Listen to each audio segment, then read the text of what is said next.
Hey, this is Starla from Lifeful and Frugal, and today I'm going to show you how to make water kefir, which is a great, simple, and inexpensive way to get probiotics in your diet. Okay, so how we're going to start off is we're going to start off by making your basic water kefir.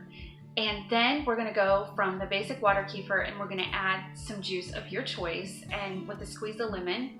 And then we're going to go on to a third water kefir, which is a little more complicated, and it's my take on Kevita. What you're going to need is a gallon glass jar, same kind of jar you would use if you were going to make kombucha. You're going to need to take 1 cup of raw sugar, and you're going to put that with about a quart of water. And just basically what you're going to do is melt the sugar. That's all you need to do. You don't need to bring it to a boil or you're going to make caramel. So you just want to melt the sugar. Then you're going to pour this into your gallon jar. And now you want to add more cold water. This is just well water, but if you live in the city, you probably want to use filtered water. So once you've got that all done, you might want to just give that a twirl. You want to add 4 teaspoons of dark raisins, or you can use golden ones as well. You want to add 2 figs, 2 Medjool Dates, and 2 pinches of gray sea salt or Himalayan if that's all you have.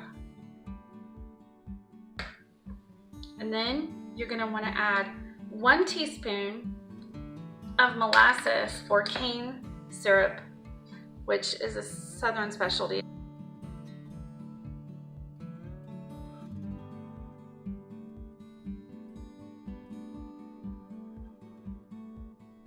So we'll just give that a quick twirl again.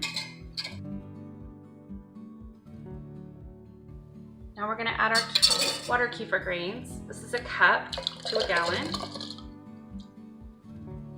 We're going to finish it up with water, so we have a full gallon. And then you'll just cover this with a tea towel. And then later on, we will show you how you'll flavor this.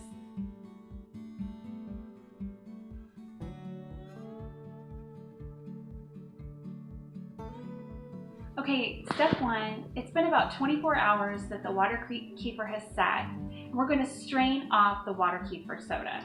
Okay, so now we have our water kefir that we have made ahead. This is just your basic water kefir. And what we're going to do is strain it out, and what you see floating on top is the dried fruit and the water kefir grains.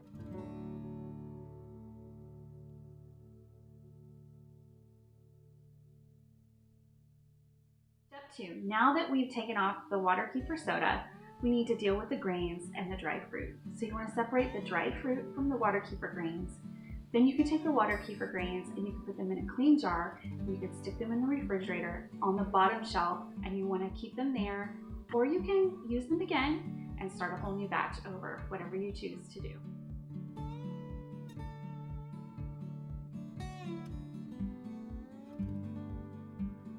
Recipe 1 is just so simple. It's the first water kefir recipe that I learned.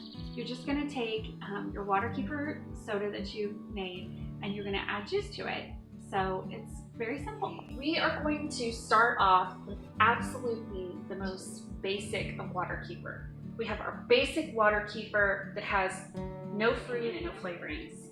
And what you can do is you can take a bottle of this size and put about 1/3 of that in any type of juice. We're going to use just blueberry, or you could use whatever pure, 100% pure fruit juice. So this is what you want to do. You're going to put your funnel in. You're going to put about 1/3 of the way up the bottle. You're going to want a little bit of a hit of acid. So here's a little bit of fresh lemon juice. You can choose to not do this or do it, whatever you choose.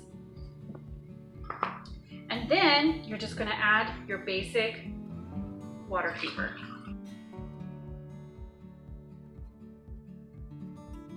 That's it. Then you will take your bottle, clean off any excess, put your lid down, Mix it up a bit, and then you'll set that aside. And what you'll want to do is, on a warm day, this will really ferment quickly. It depends on the temperature of your house, but you want to go out throughout your day burping it, and you'll hear that. Okay, that's your basic water kefir with fruit juice. Put it in the fridge when you have sufficient bubbles, when it's bubbly enough for you. That tends to be about 1 to 2 days in the summer, and you know, in the wintertime, it might be longer depending on the temperature of your house. So now we're gonna make a strawberry and lemon puree for my take on Kevita. Okay, we had our strawberries that we cut up, and we put a little bit of sugar and fresh lemon juice and the lemon zest and several sprigs of lemon verbena. So we're gonna dump it in this blender, and we're gonna puree it.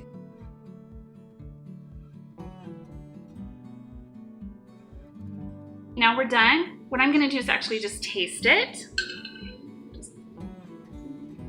It's great. So here is my take on strawberry and lemon Kevita.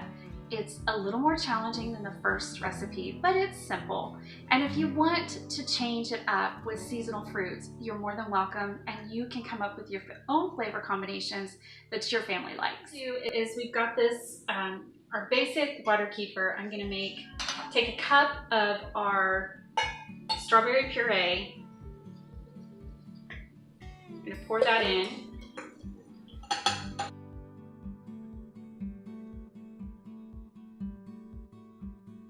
So we have 1 lemon that we have zested, and then we have reamed to get the juice out, and then I've taken the seeds out as well. And this is going to also include about 1/4 of a teaspoon or less, whatever you like, of concentrated stevia, a little bit of gray salt, French gray salt, and then it's gonna also have 1/4 of a cup of raw apple cider vinegar. We get this locally.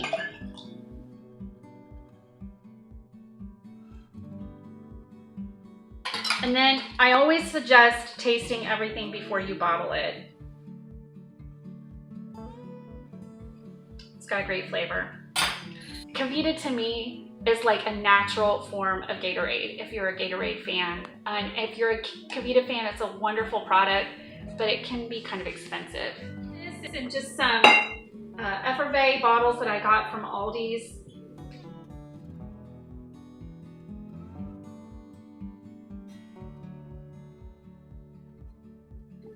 Okay, so what we're gonna do now is just wipe off the top.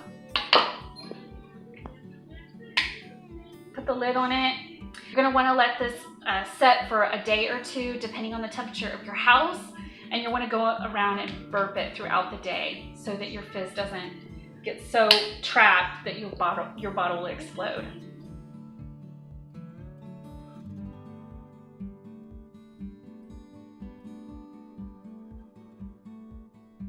So now that we're done, it lasts between 6 to 8 weeks in the refrigerator.